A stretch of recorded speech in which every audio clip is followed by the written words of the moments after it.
It was upon a Lammas night when corn rigs are bonny. Beneath the moon's unclouded light I held a while to Annie. Bonjour à tous, on profite de la ressortie en salle du classique de Robin Hardy, The Wicker Man, qui est ressorti du coup en France en mai 2021, pour essayer de revenir un petit peu sur ce film au cours d'une assez courte vidéo, et puis voilà, essayer de vous donner quelques infos intéressantes sur le film, et qui pourront vous permettre ensuite de creuser un peu ce très beau film anglais. Donc Wicker Man, aussi appelé Le Dieu d'Osier par chez nous, est un film anglais réalisé en 1973 par Robin Hardy. Le film possède à peu près un budget de 500 000 livres, bon, ce qui est assez un petit budget, on va dire. Donc le film, en fait, il a été tourné en Écosse entre octobre et décembre, donc 1972. Et du coup, ça a posé pas mal de problèmes à l'équipe, parce que le film se passe autour du 1er mai, c'est-à-dire sous un soleil assez quand même saisonnier. Et donc ça a été assez compliqué quand même pour les acteurs, parce qu'il faisait froid à tourner à cette période. Donc en fait, en voyant le film The Wicker Man, en fait l'histoire lorgne assez souvent avec le fantastique, mais sans jamais s'engouffrer à 100% dedans. Mais par contre, il se sert de ce genre-là pour nous parler de plein de choses, et notamment de la théologie, beaucoup. Et donc The Wicker Man se présente vraiment comme un passionnant jeu de piste, mais aussi une grande réflexion sur la religion, en mettant en scène un réel affrontement théologique et presque civilisationnel entre les deux personnages principaux du film. Ça, c'est vraiment un truc qui tenait très très à cœur à Robin Hardy et au scénariste du film. Donc on va vous parler un petit peu du réalisateur, donc Robin Hardy. C'est un Anglais né en 1929 et décédé tout récemment en 2019. Donc à la base, en fait, c'est un documentariste, surtout sur des thèmes culturels comme par exemple le théâtre japonais, des choses comme ça. Et ensuite, il a réalisé seulement 3 longs métrages dans sa vie, et The Wicker Man était son premier, donc en 1973. Ensuite, il a été vraiment... il n'a pas fait de long métrage pendant assez longtemps, donc 13 ans. Il est revenu en 86 avec un film qui s'appelle The Fantasist, en France nommé Angoisse à Dublin, alors que personnellement j'ai pas vu, parce que je crois que c'est très dur à trouver, je sais même pas s'il existe un DVD, donc voilà, un petit polar apparemment. Et ensuite, il a encore arrêté lâcher la caméra, les longs métrages pendant très longtemps. Il est revenu avec la suite spirituelle de The Wicker Man, en 2011, nommé The Wicker Tree, donc où on peut retrouver aussi Christopher Lee dans le casting. Mais en fait, bon, Robin Hardy, c'est vraiment un très très bon faiseur, il se débrouille très très bien, mais on va dire que toute l'ambiance du film et le côté un peu, comme je disais, histoire, un peu jeu de piste autour de la théologie, ça vient surtout du scénariste en fait, qui s'appelle Anthony Shaffer. Donc un Anglais, pareil, qui est né en 26 et mort en 2011. Et c'est quelqu'un qui est très habitué à écrire des scénarios d'enquête assez sombres. Donc son premier scénario pour le cinéma, c'est pour un film de Alfred Hitchcock, qui s'appelle Frenzy. D'ailleurs, un des rares films que Hitchcock a tourné en Angleterre, donc sorti en 72, qui est excellent, vraiment, on suit un serial killer, en fait, qui étrangle des femmes, et voilà, on suit sa traque, en fait. Ensuite, il a réalisé scénarisé, je veux dire, Le Limier, qui est à la base une pièce de théâtre, qui a été adaptée au cinéma en 72 par Joseph L. Mankiewicz avec Michael Caine, qui est vraiment un classique, on va dire, du genre. Ensuite, il s'est attaqué en 78 au thème déjà de la religion avec Absolution, donc un film réalisé par Anthony Page. Et voilà, donc là, dans ce film-là, il aborde le sujet de la religion et de la foi à travers le calvaire d'un prêtre qui est interprété par le grand Richard Burton. Et ensuite, il enchaîne sur 2 adaptations d'Agatha Christie, donc Meurtre au soleil en 82 et Rendez-vous avec la mort en 88. Et là, après, il signe encore 2-3 scénarios, mais voilà, ça, c'est ses derniers très importants, quoi. Donc, rapidement, je vais vous parler aussi du directeur de la photo, parce que vraiment, le film a quand même une image assez belle, des images assez naturelles, je trouve, en fait. Parce que tout est quasiment filmé en décor réel, donc il y a un côté très très naturaliste au film, qui correspond à l'histoire.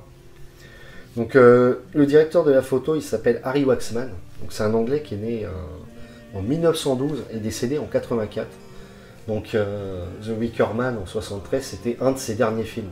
Donc, il a commencé sa carrière en 45 et il a fait quasiment l'entièreté de sa filmographie sur des films en noir et blanc. Donc, il a peut-être fait une dizaine de films en couleur. Bon, peut-être un peu plus, mais à partir au milieu des années 60, disons. Un de ses premiers en couleur, c'est She, qui est sorti en 65 avec Ursula Andress, un film de la Hammer. Qui est un très bon film d'ailleurs, d'aventure. Mais donc voilà, disons que c'est un vieux de la vieille, et quand il est arrivé sur The Wicker Man, c'était quelqu'un de très très expérimenté. Et son dernier boulot en tant que directeur de la photo date de 77. Donc, maintenant, on va parler un petit peu du casting. Et donc, je vais laisser Marvin vous parler parce qu'il y a plein de têtes connues et assez intéressantes quand même. Alors, on retrouve Edward Woodward en tant que rôle principal, où il joue l'inspecteur de police envoyé par Scotland Yard, il me semble. Donc, c'est un acteur anglais qui est né en 1930 et qui est mort en 2009.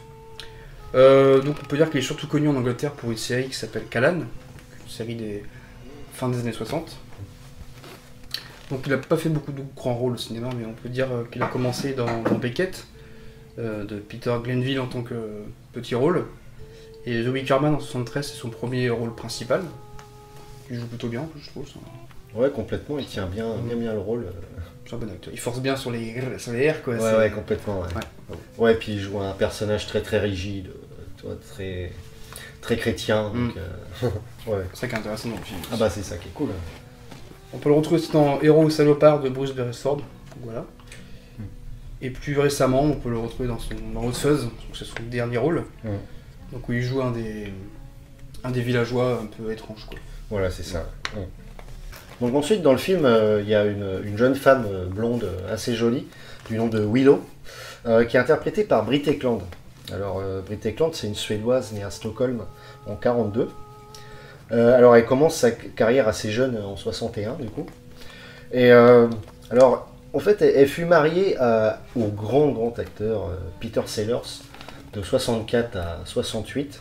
Et du coup, ils ont joué dans quelques films ensemble, en fait, dans les années 60. Donc on peut citer Le Renard s'évade à 3 heures en 66 et The Bobo en 1968. Ensuite on a pu la voir dans un des rôles principaux, le rôle principal d'ailleurs, dans un film de Liliana Cavani, Les Cannibales en 70, qui est excellent, c'est une sorte de fable politique un peu psychédélique où elle joue aux côtés de Pierre Clementi. Voilà, donc ça je vous conseille, c'est un très bon film italien. Ensuite, on a aussi pu la voir dans un classique des polars anglais, La Loi du Milieu, en 71, de Mike Hodges, avec Michael Caine.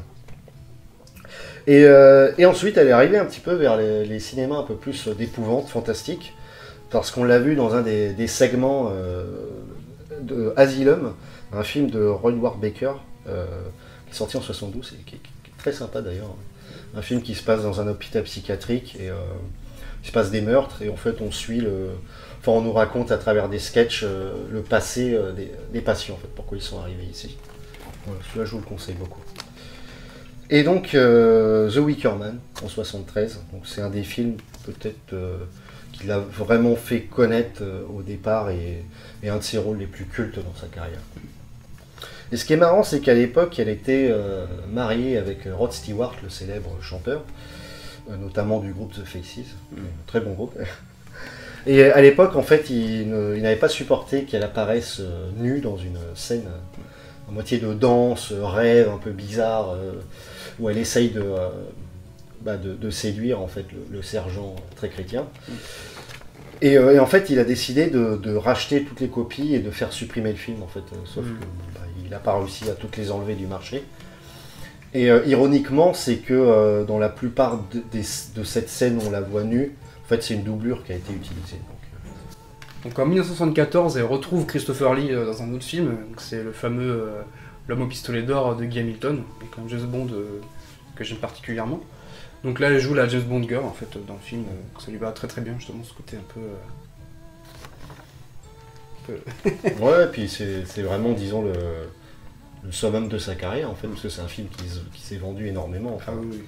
Donc, et en fait, bizarrement, après ce rôle-là, un peu iconique, sa carrière a commencé à chuter un petit peu. Puis on a pu la retrouver dans quelques films de série B, mais voire Z. Et en gros, elle a arrêté sa carrière en 90, au cinéma. Enfin, dans les années 90. Alors, au casting, on retrouve aussi la célèbre Ingrid Pitt, donc une actrice polonaise, qui est née en 1937 et décédée en 2010. Donc en début de carrière, on a pu la voir dans des grands classiques du cinéma comme Falstaff, par exemple, de Orson Welles, Docteur Zhivago, ou encore Quand les aigles attaquent, de Brian Dutton. Et ensuite, elle a commencé à jouer dans des films fantastiques britanniques. C'est surtout pour ça qu'elle est connue, en fait. On va dire. Ah oui, parce qu'elle tenait vraiment les premiers rôles, quoi. Ouais, c'est ça. Enfin, ou second, quoi. Parce qu'elle est assez charismatique, et elle joue dans pas mal de productions de la Hammer, en fait, donc, comme The Vampire Lovers, où elle joue une espèce de comtesse un peu vampirique, très sympa comme film, aux côtés de Peter Cushing, que je vous conseille. Elle enchaîne aussi avec la comtesse Dracula, donc, qui est une espèce de version féminine de Dracula mélangée avec la légende de la comtesse Bathory. Donc ça à voir aussi, sympathique. Elle joue aussi dans un film à sketch que j'aime bien, où elle retrouve Christopher Lee aussi. Donc c'est La Maison qui tue, de Peter Duffel, donc c'est un film à sketch sympathique. C'est pas un chef-d'œuvre, mais elle joue un rôle marquant dedans, je trouve. Non, et puis voilà, un petit peu pour résumer, on peut dire que c'est pour le grand public, en fait, elle n'est pas très très connue, quoi. Mais par contre, pour tous ceux qui s'intéressent un peu au cinéma fantastique, surtout anglais, c'est quand même une figure, on va dire, assez emblématique, et puis bon, surtout connue pour son côté un peu sexy, quoi, qu'elle a amené au rôle. Donc voilà, une bonne actrice, et pareil, très jolie, comme Brit Ekland. Alors vous ne pouvez pas vous laisser sans vous parler du grand, de l'immense Christopher Lee, là qui tient un rôle très très marquant dans sa carrière. Donc lui-même disait que c'était son rôle préféré, un de ses rôles préférés en tout cas. Donc Christopher Lee, c'était un acteur anglais, du coup né en 1922 et mort en 2015, donc qui a eu le temps de faire beaucoup de films.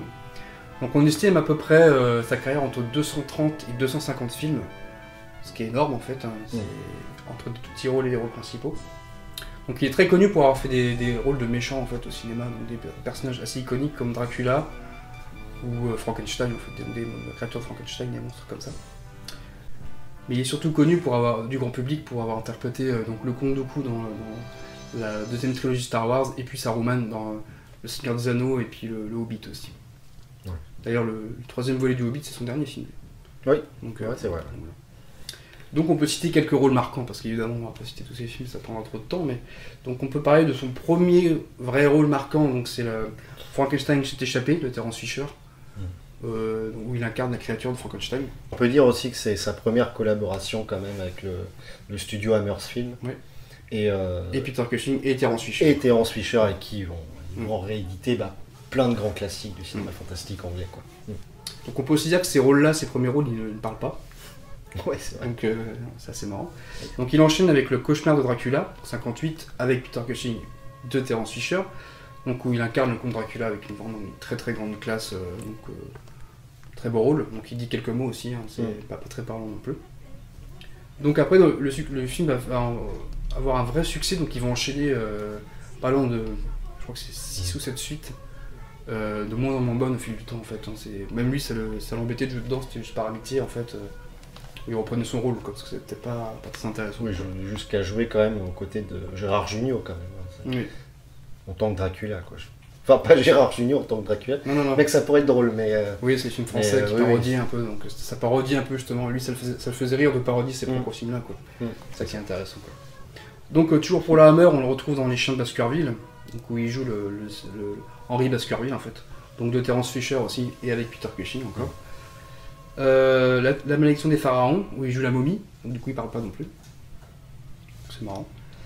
Un autre film qui est très intéressant, La Cité des Morts, qui est un super beau film en noir et blanc, très inquiétant, qui peut...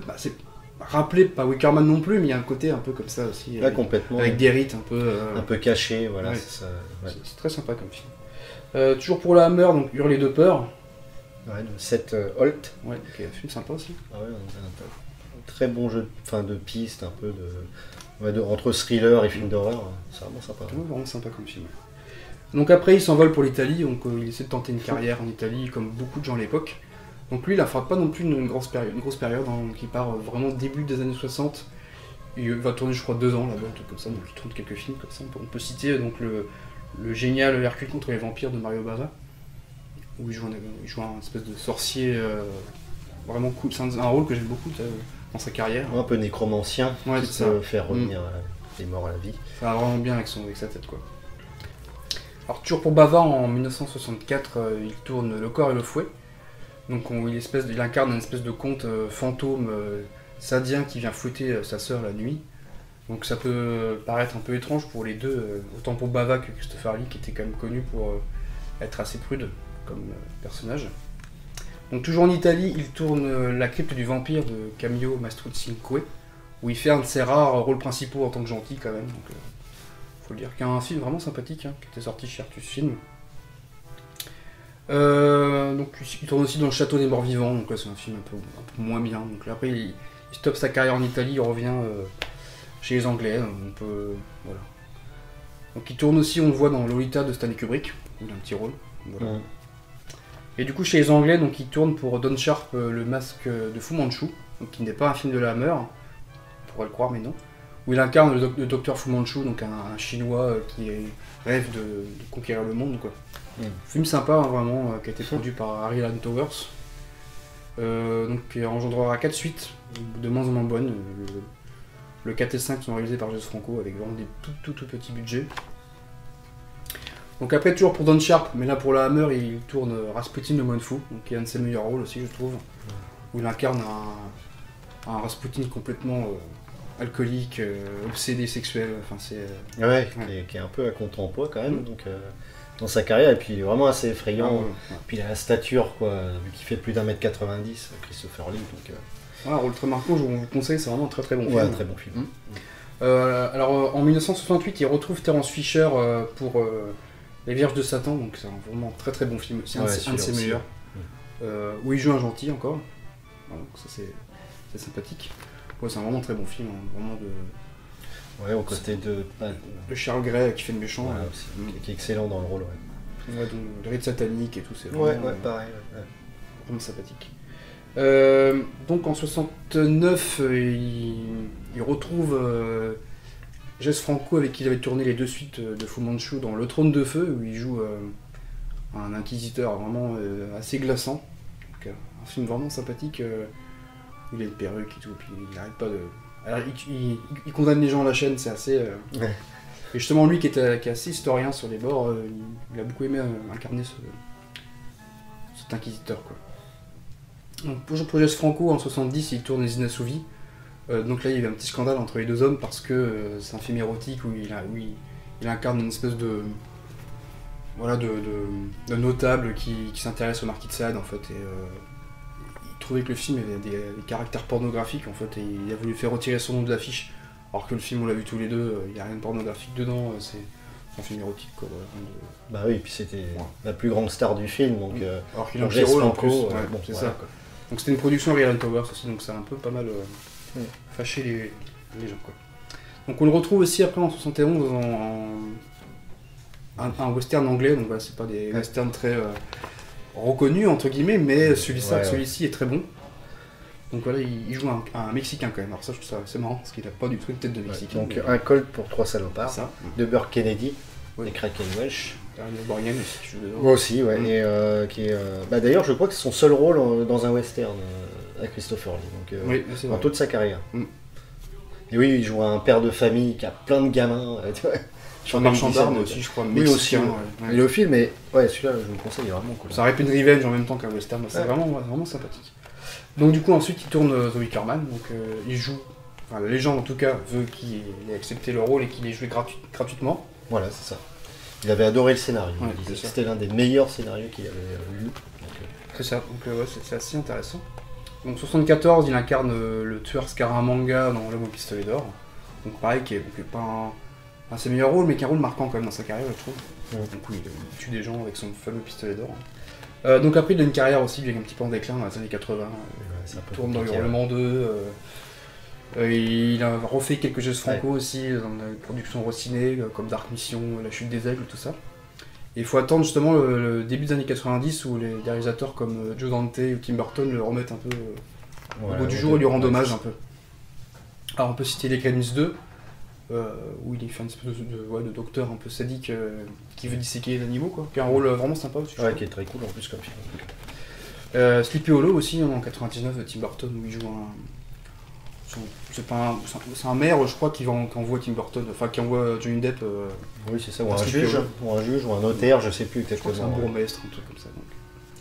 Donc à partir de 2001, il intègre le casting de Peter Jackson pour la trilogie Le Seigneur des Anneaux, où il incarne un Saruman parfait, je trouve. Oh bah oui, clairement. Ce rôle était pour lui, quoi. Vraiment, c'est assez bluffant. Donc voilà, on ne voit pas beaucoup non plus dans les trois au final, mais on se souvient vraiment de son rôle.